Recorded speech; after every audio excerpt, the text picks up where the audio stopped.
तो हेलो साथियों, नमस्कार। स्वागत है आपका अपने चैनल सक्सेस जंक्शन एक कदम सफलता की ओर में। और हम लेकर के आ गए हैं आपके लिए 29 अगस्त फर्स्ट शिफ्ट का एग्जाम एनालिसिस, जिसकी टाइमिंग है 8:30 से 10:30। आज वीडियो थोड़ा सा लेट हो गई है क्योंकि इमरजेंसी में किसी को लेकर के हमको हॉस्पिटल जाना पड़ा था, इस वजह से वीडियो लेट हो गई। वहाँ जाना भी जरूरी था, ठीक है, उसके लिए हम आपसे माफ़ी चाहते हैं।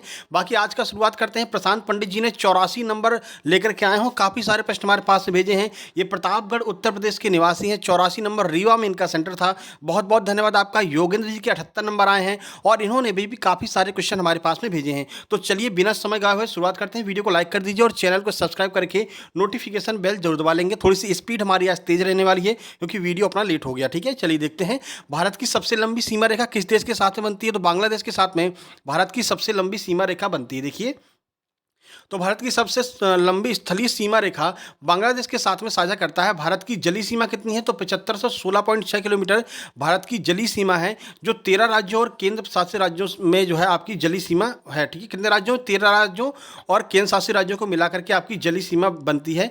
भारत की स्थलीय सीमा किस प्रकार है? देखिए, बांग्लादेश के साथ में भारत की स्थलीय सीमा 4096 किलोमीटर है। उसके बाद में चीन है 3488, फिर पाकिस्तान है 3323, फिर नेपाल है 1751, फिर म्यांमार से 1643, फिर भूटान से 699 और अफगानिस्तान से 106 किलोमीटर। ये स्थलीय सीमा हमने आपको इसलिए बता दी क्योंकि आगे यहाँ से प्रश्न बनने वाले हैं, क्योंकि स्थलीय सीमा के बारे में पूछा, दूसरा तीसरा चौथा पूछा जा सकता है आगे, क्योंकि आपके पटवारी में ऐसे प्रश्न पूछे गए थे, ठीक है। आगे बढ़ते हैं।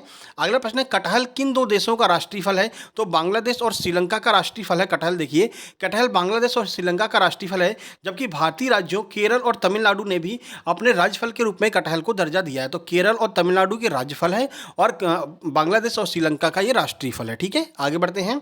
फाओ का मुख्यालय कहाँ है? तो देखो, फाओ का मुख्यालय रोम इटली में है। ये सीधे सीधे संगठन वाली वीडियो से प्रश्न बन गया है। 27 तारीख को हमने अंतर्राष्ट्रीय संगठन वाली वीडियो अपलोड की थी, उसको जरूर देख करके जाना। आज वहाँ से 2-3 प्रश्न पूछे गए हैं, ठीक है।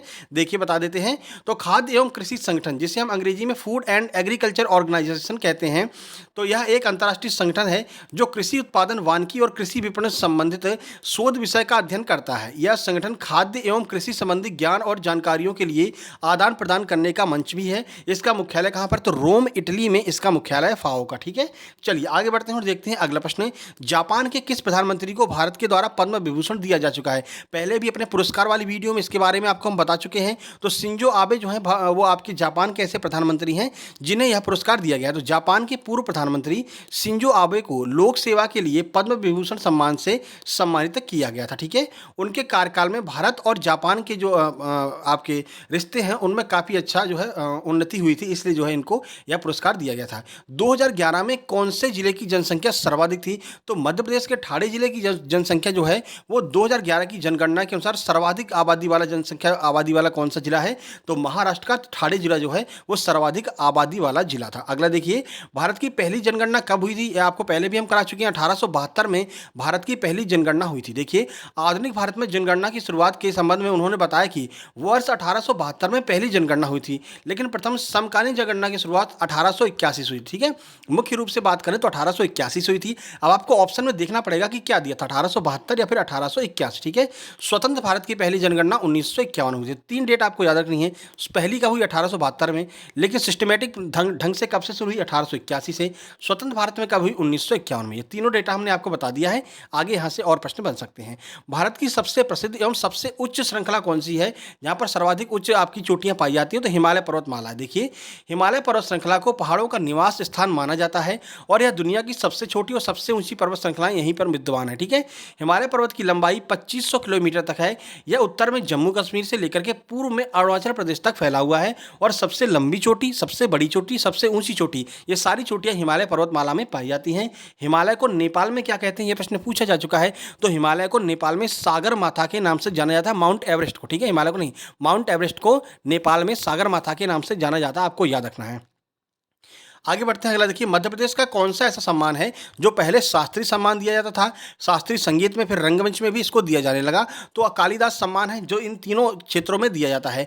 देख लेते हैं कौन कौन से क्षेत्रों में। तो कालिदास सम्मान एक प्रतिष्ठित पुरस्कार है जो मध्य प्रदेश सरकार के द्वारा सालाना प्रस्तुत किया जाता है। इस पुरस्कार का नाम कालिदास, एक प्रसिद्ध संस्कृत लेखक के नाम पर रखा गया है। पुरस्कार शास्त्रीय नृत्य, शास्त्रीय संगीत, प्लास्टिक कला और रंगमंच के क्षेत्र में इसको दिया जाता है। ठीक है, चलिए आगे बढ़ते हैं। कालिदास को भारत का शेक्सपियर भी कहा जाता है, ये भी आपको याद रखना है। पाइका कहाँ का लोक नृत्य है? तो लोक नृत्य से डेली प्रश्न बनने जो है शुरू हो गए हैं। कल भी पूछा गया था आपका बिहार वाला जाट जाटिन, आज आपसे पाइका पूछ लिया है। लोक नृत्य वाली हमारी वीडियो जरूर देख करके जाना, वहाँ से सारे प्रश्न आ जाएंगे। ठीक है, तो झारखंड का लोक नृत्य है आपका पाइका। देखिए, पाइका झारखंड का एक पारंपरिक लोक नृत्य है। आगे बढ़ते हैं। नमन ओझा को टेस्ट क्रिकेट में पहली बार मौका कब मिला था? तो 28 अगस्त 2015 को नमन ओझा को टेस्ट क्रिकेट में पहली बार मौका मिला था। देखिए, उन्होंने अंतर्राष्ट्रीय क्रिकेट में भारत का प्रतिनिधित्व किया है। उन्होंने 28 अगस्त 2015 को श्रीलंका के खिलाफ भारत के लिए टेस्ट क्रिकेट में पदार्पण किया। उन्होंने 15 फरवरी 2021 को क्रिकेट के सभी प्रारूपों से संन्यास ले लिया। आज हमने एमपीजीके में एमपी के व्यक्तित्व वाली वीडियो डाल दी है, उसको जरूर देख करके जाना, क्योंकि एमपी के व्यक्तित्व से दो तीन प्रश्न हर शिफ्ट में बन रहे हैं। ठीक है, चलिए आगे बढ़ते हैं। हीरा भूमिया का मेला किस महीने में लगता है? तो अगस्त और सितंबर में हीरा भूमिया का मेला लगता है। सीधे हमारे मेले वाली वीडियो से प्रश्न सीधे ये पूछा गया। ठीक है, तो मेले वाली वीडियो भी आपको देख करके जाना है। देखिए, माना जाता है कि हीरामन बाबा के आशीर्वाद से महिलाओं का बांझपन दूर हो जाता है। पिछले कुछ दशकों से हर वर्ष पूरे क्षेत्र में अगस्त और सितंबर के महीने में हीरा भूमिया का मेला भरता है। ठीक है, चलिए आगे बढ़ लेते हैं भाई। GATT में जी का अर्थ क्या है? तो जी का अर्थ है जनरल। अब GATT का फुल फॉर्म देख लीजिए, general agreement on traffic and trade. ये GATT का फुल फॉर्म होता है कि स्थापना द्वितीय विश्व युद्ध के पश्चात अंतर्राष्ट्रीय व्यापार के ढांचे में सुधार एवं क्रियाशील प्रणाली को तैयार करने हेतु इसकी स्थापना की गई थी। ठीक है, चलिए आगे बढ़ते हैं। कॉमरेड एवं हमदर्द पत्रिका का संपादक कौन है? आइए देख लेते हैं। तो मौलाना मोहम्मद अली जो है वो कॉमरेड एवं हमदर्द दोनों पत्रिका के संपादक हैं। 1911 में उर्दू में इन्होंने हमदर्द निकाला था और अंग्रेजी में द कॉमरेड नामक इन्होंने पत्रिका का शुभारंभ किया था। नाम है मौलाना मोहम्मद अली। ठीक है, चलिए आगे बढ़ लेते हैं भाई। सबसे ज़्यादा प्रश्न आपके लिए हम लेकर के आते हैं। आज भी प्रश्न काफ़ी ज़्यादा है, इसलिए हमारी स्पीड थोड़ी सी ज़्यादा है। ठीक है, अन्य दिनों की अपेक्षा। बाकी सेकंड शिफ्ट में एकदम डिटेल में आपको हम कराने वाले हैं एग्जाम एनालिसिस। देखिए, भारतीय व्यापार एवं साझेदारी एक्ट कब पारित हुआ था? तो 1932 में यह अधिनियम बनाया गया था। ठीक है, तो 1932 में यह अधिनियम बनाया गया और यह 1 अक्टूबर 1932 से लागू हो गया था। वर्तमान अधिनियम ने पहले के कानून का स्थान ले लिया, जो इससे पहले भारतीय अनुबंध अधिनियम 1872 के अध्याय XI में निहित था। ठीक है, चलिए 1932 में शुरू हुआ था, आप इतना ध्यान रखिए। आगे बढ़ते हैं। किस देश के साथ में कपड़ा एवं रेशम का निर्यात होता है? तो देखिए, कपड़ा और रेशम के निर्यात वाला प्रश्न हमको सही से मिल नहीं पाया है, इसका ऑप्शन हमें नहीं मिल पाया कि इसका ऑप्शन क्या था। ऑप्शन होता तो आप सब बता सकते थे कि कपड़ा और रेशम का निर्यात सर्वाधिक कहाँ से होता है ज़्यादातर। वैसे अगर आप आंसर इसका बात करें, अगर चीन आपके ऑप्शन में दिया था तो चीन ही इसका बिल्कुल सही आंसर हो जाएगा, अगर चीन आपका ऑप्शन में दिया गया होगा। ठीक है, चलिए। टेप वर्म किसकी मदद से भोजन करता है? तो ये एक परजीवी है भाई, जिसके भी शरीर में घुस जाता है तो वहाँ से जो है भोजन ग्रहण कर लेता है। देखिए, तो अन्य परजीवियों की तरह परिपक्व टेपवर्म केवल मेजबान जानवर के अंदर ही जीवित रह सकता है। मेजबान के अपने पोषक तत्वों को खा जाता है। सिर उसकी आंतों के अंदर से जुड़ा होता है और वहाँ पचने वाले भोजन से पोषक तत्वों को अवशोषित करता है। ठीक है, अब ये टेपवर्म होता क्या है? टेपवर्म आप जानते होंगे, आपके पेट के अंदर जब छोटे छोटे बच्चे थे ना, उनके पेट में जो कीड़े पड़ जाते थे उनको हम टेपवर्म कहते हैं। ठीक है, तो ये उन्हीं के अंदर जो भोजन पचता है उन्हीं से अपना जो है भोजन ग्रहण करते हैं। जंतु जगत से भाई अब जो है प्रश्न आने लगे हैं। आज आपका आधा सिस्टम खत्म हो गया, यानी कि 12 तारीख का आपका एग्जाम शुरू हुआ था, आज 29 तारीख है, लगभग 15 दिन पूरे हो चुके हैं। ठीक है, तो 15 दिन का एग्जाम हो चुका है। अब यहाँ से पैटर्न चेंज होगा। क्या पैटर्न चेंज होगा वो आपको 30 कल की छुट्टी है, परसों से आपको पता चलेगा। ठीक है, तो वो हम आपको बताते रहेंगे कैसे कैसे क्या सिस्टम बन रहा है। ऑर्थोपोडा में कौन कौन से जीव जंतु आते हैं? देखिए, तो ऑर्थोपोडा का आप कुछ एग्जाम्पल देख लीजिए, आगे यहाँ से और प्रश्न बन सकता है। तो कीड़े, केकड़े, झींगा, मकड़ी, बिच्छू, टिड्डे, सेंटीपीड और मिलीपीड, ये ध्यान रखना। ठीक है, ऑर्थोपोडा के कई उदाहरणों में से कुछ हैं जो अकशेरुकी होते हैं, फाइलम ऑर्थोपोडा से संबंधित है।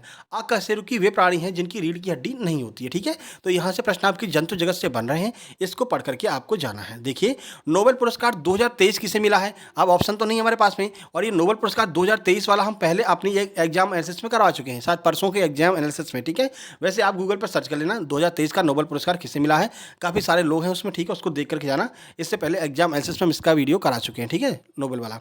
कांडला बंदरगाह कहाँ स्थित है? तो कांडला बंदरगाह गुजरात में आपका स्थित है। ठीक है, देखिए, भारत के गुजरात राज्य के कच्छ जिले में स्थित देश का सबसे बड़ा बंदरगाह है।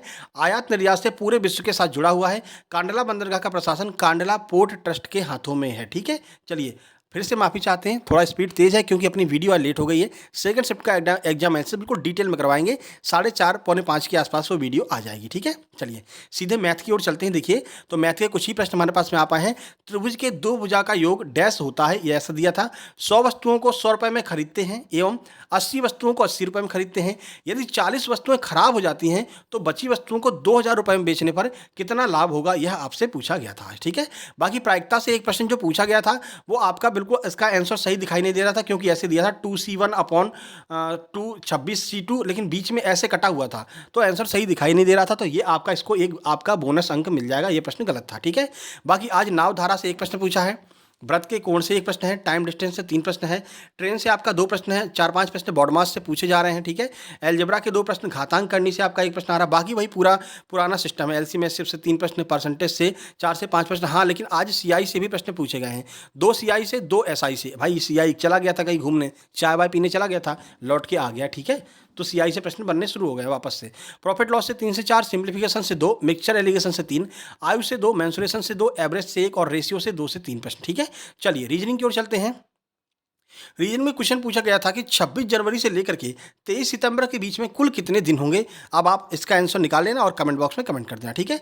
बाकी घड़ी से 2 प्रश्न पूछे थे, एंगल और मिरर वाले। इसके अलावा जो है कैलेंडर के 2 प्रश्न पूछे गए हैं, एक तो हमने आपको ऊपर बता ही दिया, ठीक है। एनालॉजी से 3 प्रश्न, कोडिंग डिकोडिंग से 6 से 7 प्रश्न बन रहे हैं।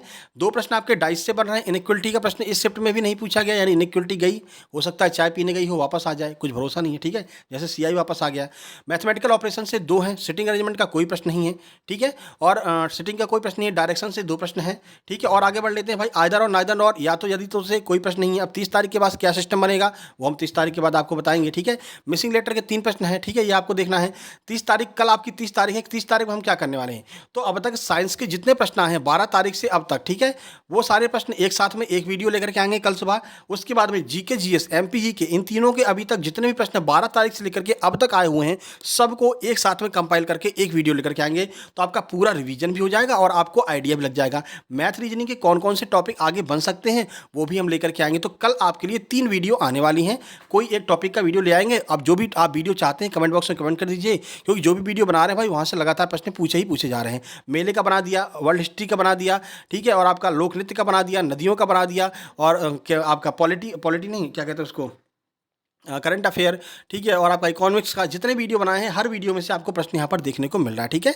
और भारत के जो व्यक्तित्व हैं वो मध्य प्रदेश के व्यक्तित्व, उनका वीडियो आज सुबह हमने बना दिया है, वहाँ से प्रश्न आया है। और जो आपके अंतर्राष्ट्रीय संगठन है, यूनेस्को हो गया, फाओ हो गया, WTO हो गया, इन सब से प्रश्न आ रहे हैं और इन सबके प्रश्न हमने बनाए हैं, ठीक है। एक वर्ग पूछा है, एक त्रिभुज, एक आयत, ये आज आपका काउंटिंग फिगर में आया है। अल्फाबेट से 3 प्रश्न, हाँ वेन डायग्राम के प्रश्न बढ़े हैं भाई, ठीक है। वेन डायग्राम से प्रश्न 4 हो गए हैं, इनकी संख्या आगे और बढ़ सकती है। वेन डायग्राम मतलब कुत्ता बिल्ली है, बिल्ली शेर है, बताइए कुत्ता कितना है, ये सब जो होते हैं वो आपके प्रश्न बढ़ रहे हैं। और कथन कार्यवाही से भी 2 प्रश्न पूछे गए हैं। ओवरऑल बात करें तो जीके जीएस में 26, साइंस के 10 प्रश्न, मैथ के लगभग 34 प्रश्न, रीजनिंग के 30 प्रश्न आज देखने को मिले हैं, ठीक है। चलिए देखिए, अगर टॉप स्कोर की बात करते हैं तो 84, 82, 77, 75, 72, 67 ये आज के टॉप 5 स्कोर है, यानी कि ये शिफ्ट थोड़ी सी आसान थी। कट ऑफ की बात करते हैं तो इस शिफ्ट का कट ऑफ अगर आप मान लीजिए 72 से लेकर के अगर आप 76 के आसपास हैं तो आप जो है फिजिकल की तैयारी कर सकते हैं, यही इस शिफ्ट का कट ऑफ जाने वाला है, ठीक है। चलिए बाकी सजेशन बता दें, अल्फाबेट अच्छे से याद कर लीजिए, वर्ल्ड हिस्ट्री देख करके जाइए, पादप जगत पढ़ करके जाइए, काउंटिंग फिगर की प्रैक्टिस कर जाइए, और थोड़ा बहुत करंट अफेयर देख जाना। और एमपी के व्यक्तित्व वाली वीडियो सुबह बनाई, उसको जरूर देख कर जाना, वहाँ से प्रश्न बनेंगे, ठीक है।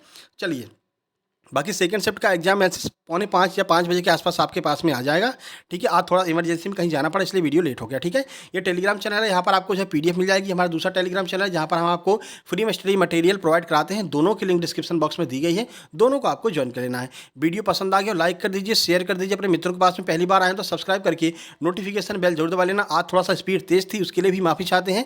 सेकंड शिफ्ट और थर्ड शिफ्ट में आपको बिल्कुल डिटेल में और आराम से एग्जाम मैसेज देखने को मिलेगा। बाकी प्रशांत भाई को और योगेंद्र भाई दोनों लोगों को बहुत बहुत धन्यवाद। मिलते हैं सेकंड शिफ्ट के एग्जाम एनालिसिस में, तब तक के लिए नमस्कार, धन्यवाद।